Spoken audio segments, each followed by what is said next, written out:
गोस्वामी तुलसीदास जी महाराज कहते हैं कि मैं सत्संग को प्रणाम करता हूं, क्योंकि इसी सत्संग से दुर्जन व्यक्ति सज्जन हो जाता है और सज्जन व्यक्ति भगवत प्राप्ति के लिए अग्रसित हो जाता है। सत्संग कल्याण की जड़ है। जिसने भी सत्संग का आश्रय लिया, ऐसा हो ही नहीं सकता कि उसका कल्याण ना हुआ हो। भाई देखो, किसी भी स्थान, किसी भी ट्रस्ट, किसी भी जगह से जुड़ने से पहले आपको उसके प्रति विश्वास जगाना पड़ता है। पर सत्संग के प्रति तो जितनी कहानियां कह दी जाएं, जितनी बात बता दी जाएं, सब में एक बात सिद्ध हो जाएगी, जिसने भी सत्संग का आश्रय लिया उसका कल्याण हुआ ही हुआ है। किसी को भी उठा लीजिए, ये तो आंख बंद करके विश्वास करने वाला स्थान है सत्संग, कि यहां यदि एक बार आ गए और मन लगा करके वक्ता को सुन लिया, कल्याण निश्चित है। भगवान भी नहीं रोक पाएंगे आपके कल्याण को। ये सत्संग का प्रभाव है। इसलिए मैं सत्संग को प्रणाम करता हूं और सत्संग को प्रणाम करने के बाद संतों को पुनः प्रणाम करके अब गोस्वामी जी महाराज सज्जनों को प्रणाम कर रहे हैं। वंदौ संत असज्जन चरणा। आहा, देखो ये गोस्वामी जी ही कर सकते हैं क्या? केवल सज्जनों को प्रणाम करते तो मन में एक भाव गोस्वामी जी के आया, बेचारे असज्जन लोगों को क्यों छोड़ दिया जाए, उनको भी प्रणाम करो।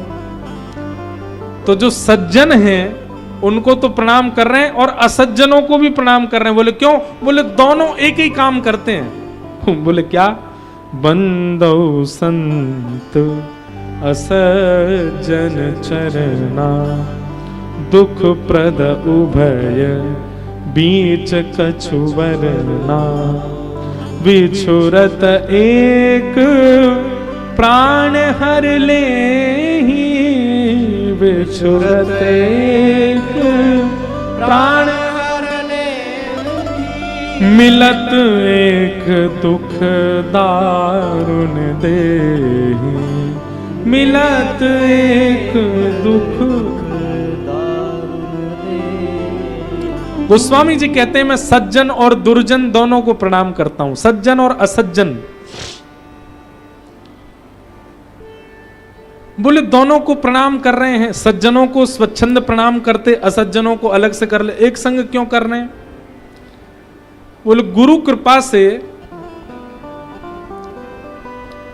गोस्वामी जी महाराज के चित्त में ऐसा भाव आ रहा है कि सज्जन और असज्जन एक प्रकार से एक ही स्थिति प्रदान करते हैं। बहुत ध्यान से सुनो कैसे। बोले बिछुरत एक प्राण हर लेहि। बोले सज्जन व्यक्ति जब मिलता है और कुछ दिन संग रहने के बाद जब दूर होता है तो ऐसा लगता है हमारे प्राण जा रहे हैं क्या।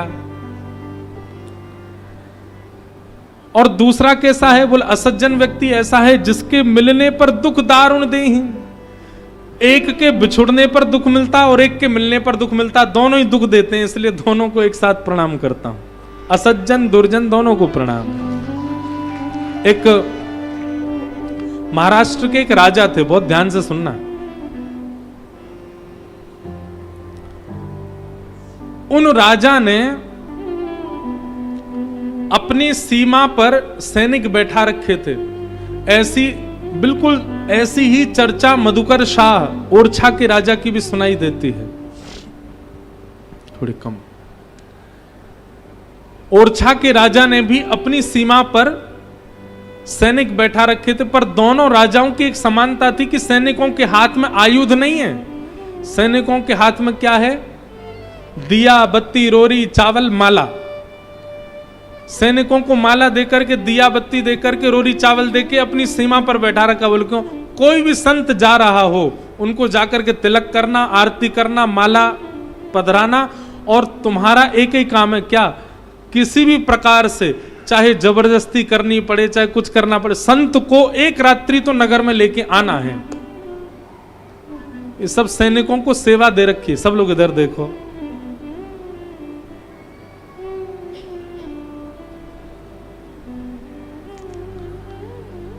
तो महाराष्ट्र के एक राजा थे, उन्होंने अपने सैनिकों को लगा रखा था सीमा पर, जो भी संत हमारे नगर के बाहर से जा रहे हो सबको प्रणाम करना, चंदन रोरी करना, माला पहनाना और उनसे निवेदन करना कि वो हमारे नगर में आवे। एक बार राजा की लॉटरी लग गई। कैसी लॉटरी लगी?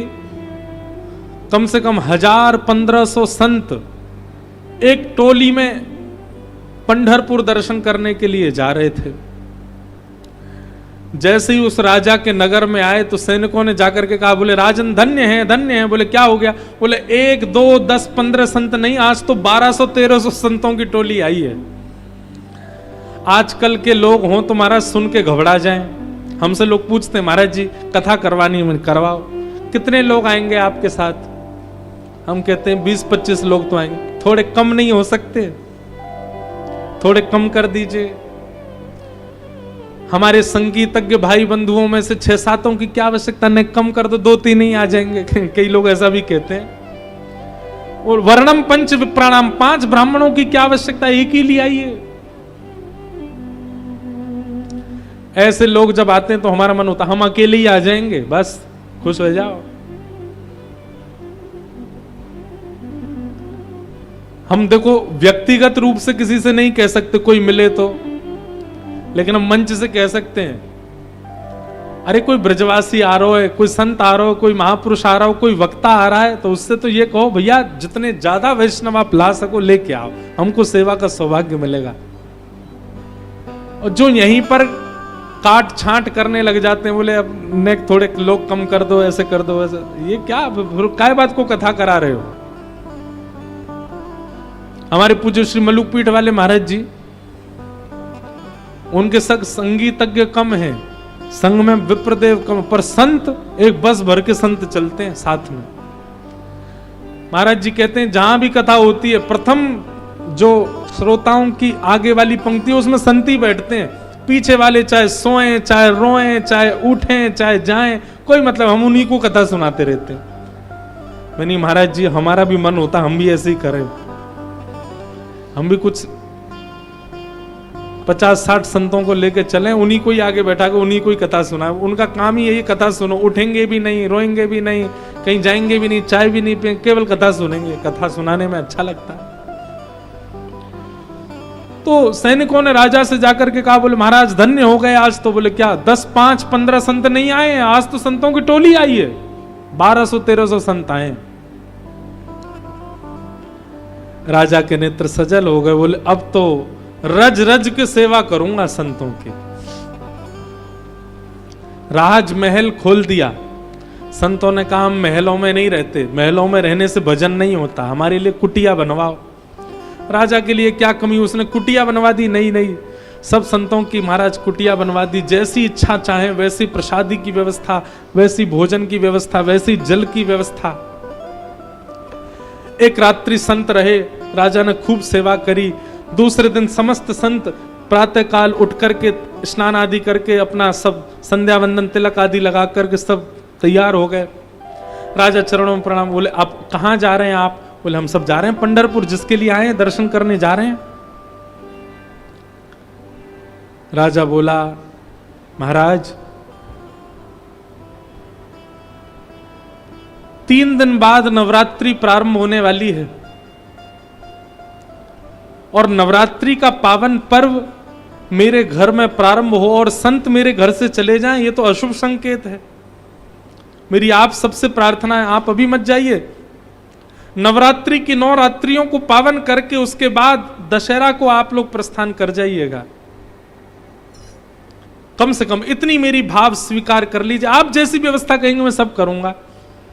संत महापुरुष बोले भैया यहाँ ने बड़ी सेवा करी, 9 दिन की तो बात है, कह रहा है तो उसके यहाँ रुक जाओ। सब संत बोले भैया तुम्हारा प्रेम इतना अच्छा लगा हमको, हम रुक जाएंगे। और 9 दिन के लिए सब संत रुक गए। अब जैसे जैसे दिन घटे, 4 दिन हो गए, अब 3 ही दिन रह गए, 2 ही दिन रह गए, 1 ही दिन रह गए। राजा रात में सोचने लगा कल ये सब चले जाएंगे, अब क्या करूं मैं। संत सब तैयार, बोले भैया आज विजयदशमी, हम लोग सब लोग जा रहे हैं और बढ़िया जाएंगे पंडरीनाथ भगवान का दर्शन करेंगे। बोले महाराज विजयदशमी के दिन इतने सारे संत मेरे यहां आए और दशमी पूर्ण होने के बाद एकादशी का यदि व्रत मेरे स्थान पर करके नहीं गए तो। संत बोले 2 दिन की बात और है, रुक जाते। 2 दिन और रुक गए। तभी महाराज देखा कि राजा बड़ी व्यवस्थाओं में लगा था, खूब सारी व्यवस्थाएं कर रहा था, खूब सारे हलवाई। संतों ने कहा भैया ये काय की व्यवस्था कर रहे हो। बोले अरे मेरे यहाँ इतने संत आए हैं, कुछ ही दिनों में शरद पूर्णिमा आने वाली है और शरद पूर्णिमा की रात्रि होगी, महाराज का यहाँ पर सुंदर वाचन होगा, भागवत जी के रास पंचाध्याय की कथा होगी, आप सब संत बैठे। बोले हम तो सब कल जा रहे हैं। बोले ऐसे कैसे चले जाएंगे, शरद पूर्णिमा मेरे नगर में मन रही हो और संत यहां से चले जाएं।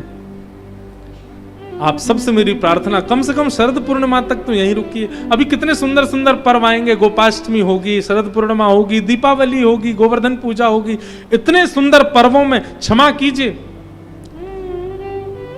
मैं राजा बनकर के हठ पूर्वक आपको कह रहा हूं आप लोग यहां से जा नहीं सकते। संत एक दूसरे का मुख देखने लगे, बोले भैया ये तो विचित्र ही हो गई बात। लेकिन संतों को इतनी सेवा प्राप्त हो रही थी कि कुछ संत तो राजा की रजा में राजी हो जाते थे। बोले कोई बात नहीं, कह रहा है तो रुक जाते हैं, कोई कमी तो कर नहीं रहा, हमारा भजन भी बन रहा है, भोजन भी बन रहा है, सब कुछ तो हो रहा है। करते करते करते महाराज चैत्र का महीना आ गया, वो संत गए ही नहीं। चैत्र का महीना आया, बोले महाराज अब तो रामनवमी आने वाली है, ऐसे कैसे चले जाओगे, अब तो हनुमान जन्मोत्सव होगा, ऐसे कैसे आप चले जाएंगे। अरे सीता नवमी आने वाली, आपको कैसे जाने दूंगा। ऐसे ही सब उत्सवों के बहाने कर करके राजा ने 1 साल तक संतों को अपने यहां से जाने ही नहीं दिया। संत सब आपस में बैठे, बोले राजा रोज रोक लेता हमको। 1 वर्ष निकल गया, इसलिए साधु बने हम लोग, इसलिए महात्मा बने, इसलिए अयोध्या से निकले थे। पंडरीनाथ भगवान का दर्शन नहीं हुआ। 1 साल एक राजा के और दक्षिणा में और उसके व्यंजनों में इतने मोहित हो गए हम सब। बोले काम करो, क्या सुबह राजा उठे उससे पहले यहां से भग चलो, उसको पता ही नहीं चलेगा, हम सब चले जाएंगे। सब संत बोले ये ठीक है,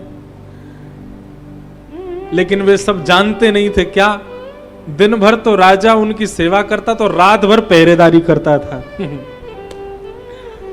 जैसे संत सब अपने शिविर से बाहर निकल के आए तो राजा तलवार हाथ में लिए, महाराज बिल्कुल सेवा में तत्पर खड़ा है, संतों को कोई दिक्कत नहीं हो जाए, दंडवत करने लगा। बोले आप सब इतनी रात को क्यों उठ गए, आप सब सो क्यों नहीं रहे। रोने लगा राजा, बोले मेरे यहां कोई पीड़ा हो गई कि आप सब सो नहीं पा रहे हैं। सब संत बोले भैया प्रेम जाल में फंस गए हम लोग, तो अब कैसे जाएं यहां से। सब संतों ने राजा से कहा देखो अगर तुमने हमको अब नहीं जाने दिया तो हम सबके हृदय को कष्ट होगा, और संतों के हृदय को यदि कष्ट होता है तो भगवत अपराध बनता है, और भगवत अपराध बनने से भगवत विमुख हो जाता है जीव। तुम्हारे अंदर जितनी भक्ति है, जितने भाव हैं, सब नष्ट हो जाएंगे यदि हम लोगों को कष्ट पहुंचाओगे तो। इसलिए हम तुमसे प्रार्थना कर रहे हैं, हमको जाने दो।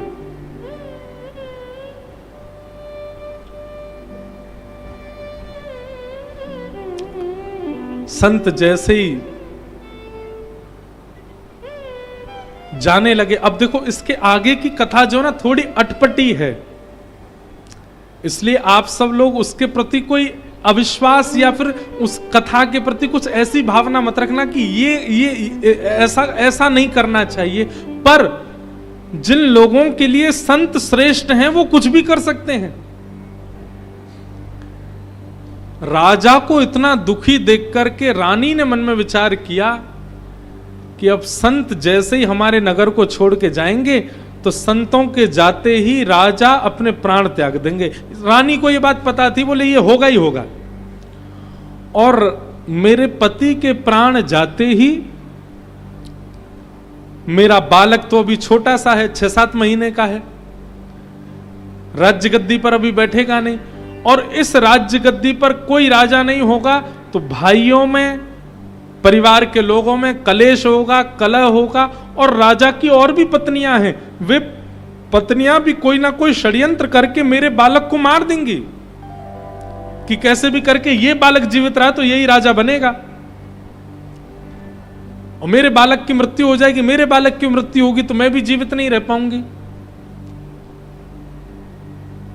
तो उस रानी ने क्या किया, ये सब उसने केवल विचार किया कि संतों के जाते ही राजा मरेंगे, राजा के मरते ही कलेश होगा, कलेश होते ही विवाद होगा, विवाद होते ही मेरे बालक को मार दिया जाएगा, भाई भाई आपस में लड़ेंगे राज्य गद्दी पर बैठने के लिए। अब हमारे राज्य में घनघोर नाश के बादल छा जाएंगे। उसने मन में विचार किया कि नाश के बादल ना देखने पड़े, जो काम बाद में होना है वो पहले ही हो जाए। है तो अटपटी बात, पर उसने ऐसा किया। क्या किया, अपने 6 महीने के बालक को विष दे दिया। बोले इस बालक का कल कोई और वध कर दे, उससे अच्छा मैं ही इसका आज वध कर देती हूं, क्योंकि अब ये होना है। संत तो जाएंगे और संतों के जाते ही मेरे पति मरेंगे, तो मृत्यु होनी और उसमें मुझे सती होना है, और मैं यदि बालक छोड़ के सती हो गई तो मेरे बालक का तो बहुत बुरा हो जाएगा, इसलिए पहले ही अपने बालक को विष दे दिया। प्रातःकाल संत जैसे ही नगर छोड़ करके जाने को तैयार हुए, महाराज पूरे महल में मातम मन रहा था, सब रो रहे थे। संतों ने सेवकों से पूछा क्या बात है, ये महल में इतना रुदन क्यों हो रहा है। तब एक सेवक ने सत्य बताया, बोले आप सब जाएंगे, आप सबके जाते ही राजा प्राण त्यागेंगे, राजा के साथ रानी सती होगी, उनका 6 महीने का बालक रह जाएगा, पूरा नगर उसके प्रति विवाद करेगा, कोई उसको मार भी सकता है। इस विचार को करके रानी ने उसको कल रात्रि विष दे दिया।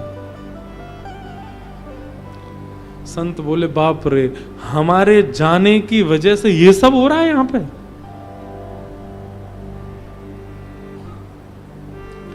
संत सब उस राजा के सामने गए, अपने बालक को गोद में लेकर के रो रहा था, लेकिन तब भी कह रहा था मुझे अपने पुत्र की मृत्यु का इतना शोक नहीं है, पर आप सब आज चले जाएंगे तो मैं जीवित कैसे रहूंगा।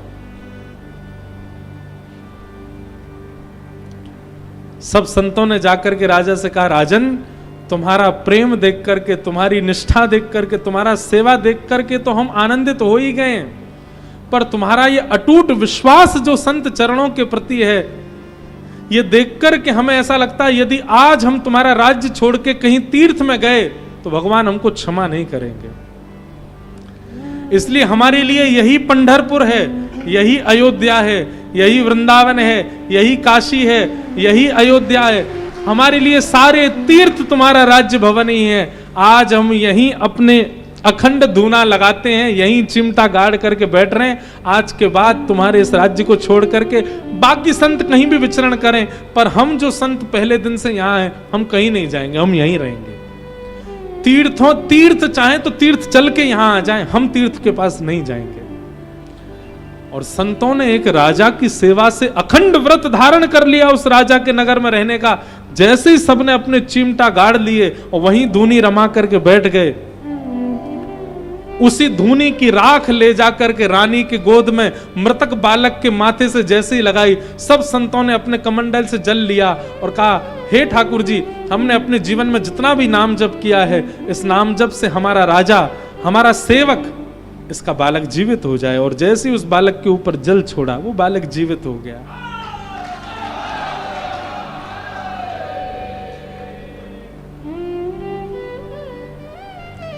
ये केवल सुन लीजिए, क्योंकि आज की डेट में ऐसी निष्ठा संत चरण में होना हो ही नहीं सकती।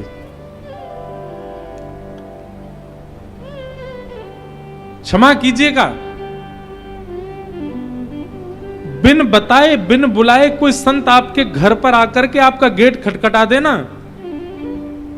और आप द्वार खोल करके देखो, पीत वस्त्र में, हाथ में चिमटा लिए, त्रिपुंड लगाए, जटा जूट धारण किए, एक झलक देख करके तो पहले किवाड़ बंद करोगे, भीतर लगा के लॉक, भीतर जाके सबसे पहले 100 नंबर डायल करोगे, सुनो हमारे द्वार पे कोई आके खड़े हैं और ये जरूर हमको कुछ वो लग रहे हैं, पति को पहले सतर्क कर देंगे, उसको सतर्क, ठीक है, भले ही वो कैसा भी हो, पर आपका सबसे पहला क्रम उसको प्रणाम करना नहीं होगा, अपनी सावधानी करना होगा। जबकि भक्तमाल जी और सब शास्त्रों ने यह कहा है, संत भले ही अपने स्वभाव व्यवहार से कैसा भी हो, लेकिन उसकी भेष और आवरण यदि संत का है, आपको उसके प्रति सम्मान की भावना ही रखनी चाहिए। हम एक बात कहते हैं, क्या रावण संत का रूप धारण करके आया, सीता जी उसको पहचान नहीं पाई क्या? वे जगदम्बा हैं, वे पराम्बा हैं, वे जगत जननी हैं, वे साक्षात राम वल्लभा हैं, वे रावण को नहीं पहचान पाई? पहचान गए, वे पहचान गई थी रावण को, लेकिन केवल भेष के सम्मान के लिए, क्योंकि भेष संत का साधु का धारण किया है, भेष के सम्मान के लिए सीता हरण हुआ और रावण सीता जी को लेकर के लंका गया। ये संपूर्ण रामायण ही केवल इसीलिए हो गई, संपूर्ण राम रावण युद्ध ही केवल इसलिए हो गया क्योंकि भेष का सम्मान किया है किशोरी जी ने।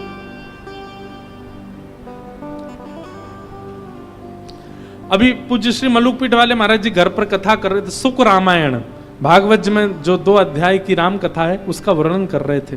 वहां महाराज जी ने एक बहुत अच्छी बात कही,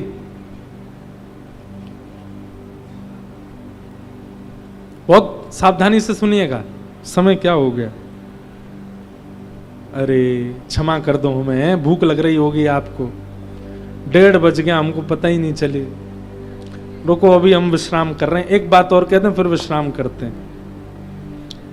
क्या है ना कि अभी हम नए नए वक्ता हैं राम कथा के, तो हमको बहुत ज्यादा विस्तार से बोलने में अच्छा लग रहा है। पहले जब हम नए नए भागवत के वक्ता बने तब भी हम बहुत विस्तार से बोलते थे, अभी भी बोलते हैं, पर अब बहुत सारी चर्चाएं हो जाती हैं। पर राम कथा का अभी मंगलाचरण ही चल रहा, अभी वंदना प्रसंग ही चल रहा, अभी तो राम कथा प्रारंभ कल से होगी, शिव विवाह होगा कल कथा में, परसों राम जी का जन्म होगा, आदि आदि सब होंगे। तो महाराज जी ने एक बहुत अच्छी बात बताई,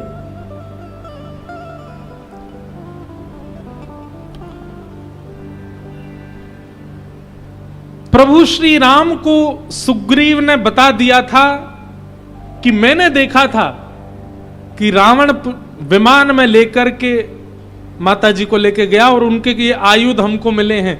ये कंफर्म नहीं था कि माता जी सीता जी दिखी, नहीं, ये आयुध हैं, आप बताओ। और आयुधों को देख करके लक्ष्मण जी पहचान गए, चरणों के आयुध देख करके कि ये तो भाभी के ही आयुध हैं, आदि आदि सबको कथा पता है। इसका मतलब क्या है? राम जी को यह पता लग चुका था कि सीता जी रावण के पास लंका में हैं। राम जी को उसी समय निकल जाना चाहिए था लंका की ओर। क्यों बैठे किष्किंधा में? क्यों बैठे हैं? सुग्रीव से पूछ रहे हैं, बताओ क्या करना चाहिए, कैसे सीता जी की खोज करी जाए, कैसे पता किया जाए कहां मिलेंगे क्या नहीं होगा। और ठीक है, मान लीजिए कि उन्होंने बानर सेना को भेजा दिशाएं परिवर्तित करके दक्षिण की ओर, जब सुग्रीव जामवंत जी आदि गए और वहां से हनुमान जी लंका गए, ये सब क्रियाएं इतनी आवश्यक नहीं थी। राम जी स्वयं जाते बानरों के साथ में, स्वयं क्यों बैठे हैं किष्किंधा में? यहां पर कहीं ना कहीं यह भाव प्रकट हो जाता है कि क्या प्रिया जी को प्राप्त करने के लिए राम जी व्याकुलता का केवल अभिनय कर रहे हैं? कहां तो वन में रुदन कर रहे थे, हे सीते तुम कहां हो, हे मृगनयनी तुम कहां हो। और जब पता चल गया कि रावण हरण करके लेके गया है, तो किष्किंधा में आराम से बैठे हैं। एक बार भी उठ करके बानरों की एक टोली के साथ ही राम जी चले जाते तो भी यह बात प्रकट हो जाती कि हां, राम जी बड़े बड़े व्याकुल थे सीता जी के लिए, कि रुके नहीं किष्किंधा में, चल दिए, आराम से बैठे हैं। बानरों को भेज दिया, जाओ ढूंढ करके आओ, कहां मिलेंगी फिर हम चलेंगे। इतनी प्रतीक्षा, प्रेम में इतनी प्रतीक्षा का समय नहीं दिया जाता। प्रेम जिस जगह होता है वहां तो तत्पर होकर स्वयं जाया जाता है। जैसे प्रेम का प्रसंग जब होता है हमारे परिवार में भी, तो हम क्या कहते हैं, बाकी के काम तुम सब करो, ये काम तो मैं खुद करूंगा, मैं खुद देखूंगा। प्रेम जहां होता है वहां स्वयं प्रस्तुत हुआ जाता है। हमारे यहां महाराज जी आ रहे हैं एयरपोर्ट लेने, बाकी सबका एयरपोर्ट मैं जाऊंगा महाराज जी को ले, कोई काम बिगड़े तो बिगड़े। अब ये बात अलग भाव से है कि हम प्रेम प्रकट करते हैं उनकी ओर।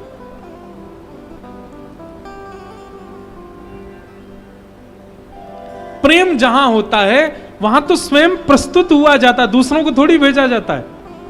और यहां राम जी कह रहे हैं कि हनुमान जी आदि सब बानर तुम लोग जाओ, जाकर के जिस दिशा में सीता जी की खोज मिले फिर बताना, फिर जाएंगे। ये प्रेम का स्वरूप नहीं है। राम जी ने ऐसा क्यों किया? महाराज जी ने बहुत सुंदर वर्णन किया। बोले इस बात का उत्तर मिलता है जब हनुमान जी लौट करके आए। हनुमान जी जब अशोक वाटिका गए और अशोक वाटिका जाकर के सीता जी की सुध ले ली, और जैसे ही वापस आने लगे तो सीता जी हनुमान जी से कहती हैं, हनुमान आप जाकर के श्री लक्ष्मण जी के चरणों में मेरा प्रणाम निवेदित करना, लक्ष्मण भैया को मेरा प्रणाम करना। राम जी को भी करना पर लक्ष्मण सहित प्रणाम करना। वो तो भाभी हैं, भाभी देवर के प्रति प्रणाम की भावना कैसे रख सकती है?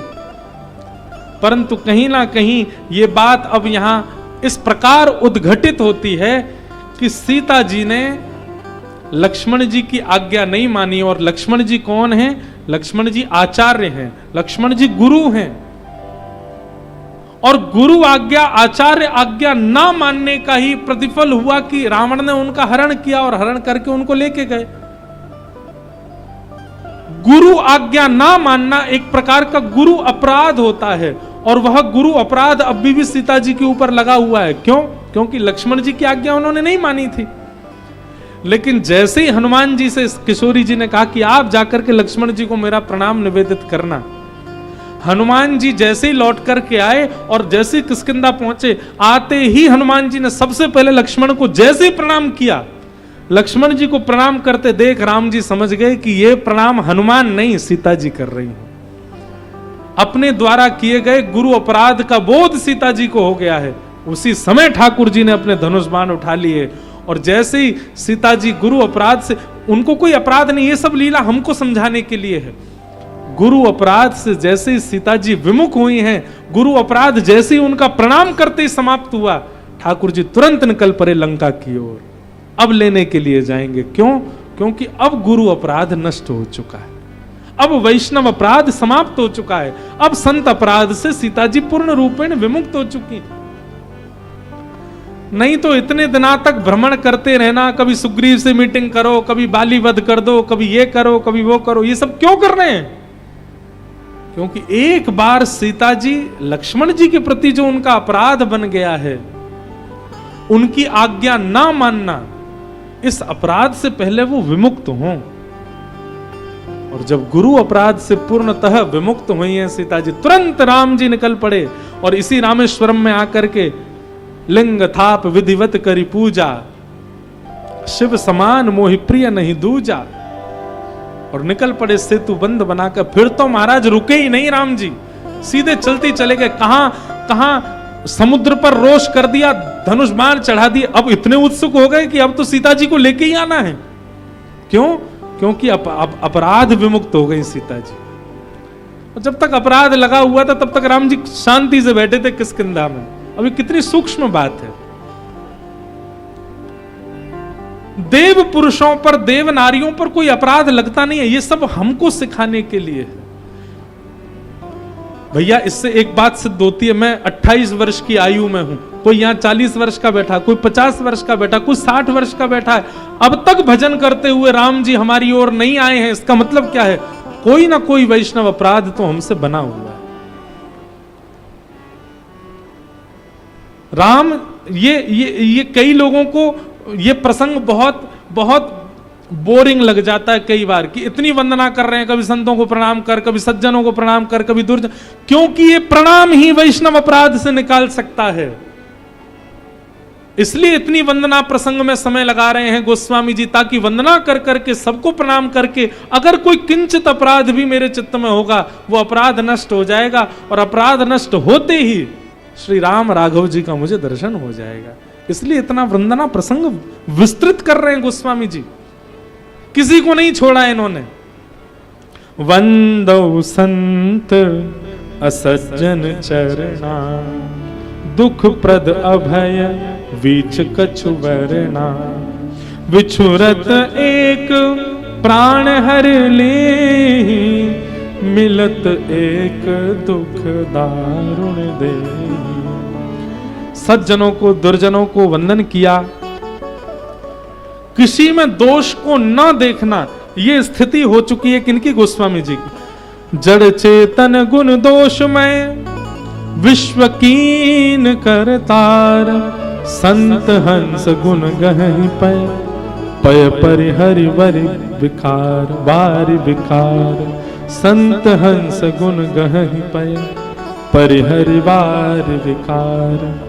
इस प्रकार किसी में दोष गुण ना देखते हुए सबको प्रणाम कर रहे हैं। जड़ चेतन जग जीव जत, सकल राममय जान, वंदऊ सबके पद कमल सदा जोर जुगपान। देव धनुज नर नाग खग, प्रेत पितर गंधर्व, वंदऊ किन्नर रजनीचर, कृपा करहूं अब सर्व। भाग छोट अभिलाष बड़, करऊं एक विश्वास, पेहि सुख सुने सुजन, सब खल करहि उपहास। हम जल्दी जल्दी थोड़े थोड़े भाव कह रहे हैं ताकि कल सीधे हम कथा से प्रारंभ करें। अपनी रचना के भाव को भी वंदन किया, दैन्य भाव को वंदन किया, प्रभु श्री राम के यश को गाने वाले सभी कवियों को वंदन किया, जिन्होंने भी रामचरित्र आज तक गाया, सबको प्रणाम किया। जे प्रकृत जे प्राकृत कवि परम सयाने, भाषा जिन हरि चरित बखाने, भय जे अहि जेहि हो अहि आगे, प्रणवो सब ही कपट सब त्यागे। जिन्होंने पहले भी रामचरित्र लिखा है और जो आगे भी लिखने वाले हैं, मैं सबको प्रणाम करता हूं। बंदौ मुनि पद कंज, रामायण जेहि निर्मयौ, सखर सुकोमल मंज, दोष रहित दूषण सहित। वाल्मीकि जी को वंदन किया, चारों वेदों को वंदन किया, और फिर महादेव को उमा सहित वंदन किया। गुरु पितु मात महेश भवानी, गुरु पितु मात महेश, सब लोग गाओ। गुरु पितु मात महेश भवानी, गुरु पितु मात महेश भवानी, प्रणवौ दीन बंधु दिन दानी, प्रणवौ दीन बंधु दिन दानी। कौन है महादेव? सेवक स्वामी सखा सिय पी के, सेवक स्वामी सखा सिय पी के। आहा, ये गोस्वामी जी कर सकते हैं, एक ही भाव में सारे संबंध बता दिए। सेवक स्वामी सखा सिय पिय के, सेवक स्वामी सखा सिय पिय के, हित निरूपधि सब विध तुलसी के,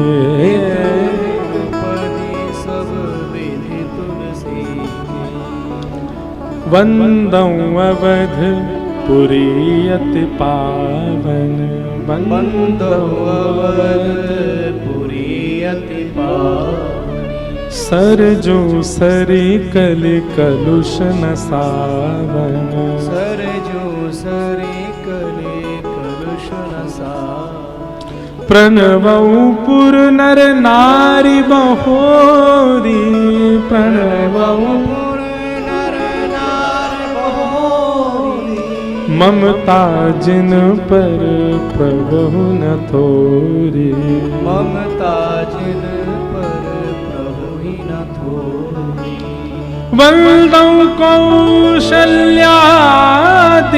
प्राची, वंदौ कौशल्यादिस प्राची। कीरत जासु सकल जगु माची, कीरत जासु सकल जग माची। प्रगटेउ जहाँ रघुपति शश चारु, प्रगटेउ रघुपति शश चारु।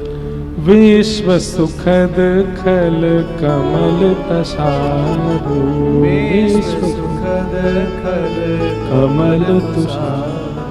दशरथ राव सहित सब रानी, दशरथ राव सहित सब रानी। सुकृत सुमंगल मूरत मानी, सुकृत सुमंगल मूरत। हम केवल वंदन कर दे रहे हैं, बाकी अयोध्या में प्रणाम कल करेंगे सबको। बंदौ अवध भुवाल सत्य प्रेम जहि राम पद, विचुरत दीन दयाल प्रियतनु तृण एव परिहर। प्रणवौ परिजन सहित विदेहु, जाहि राम पद गुण सनेहु। प्रणवौ प्रथम भरत के चरना, जासु नेम व्रत जाय न वरना। वंदौ लक्ष्मण पद जल जाता, शीतल सुभग भगत सुख दाता। रिपुसूदन पद कमल नमामि, सुर सुशील भरत अनुगामी। प्रणवौ पवन कुमार खलवन पावक ज्ञान घन, जासु हृदय आगार बसहि राम सर चाप धर। सुन सनकादि भगत मुनि नारद, जे मुनिवर विज्ञान विशारद। जनक सुता जग जननी जानकी, अतिशय प्रिय करुणा निदान की। ताके जुग पद कमल मनावो, जासु कृपा निर्मल मति पावो। पुनि मन वचन कर्म रघुनायक, चरण कमल बंदौ सब नायक। राजीव नयन धरे धनुषायक, राजीव नयन धरे धनुषायक। अब सबको प्रणाम करने के बाद सबसे अंत में प्रणाम कर रहे हैं प्रभु श्री राम को।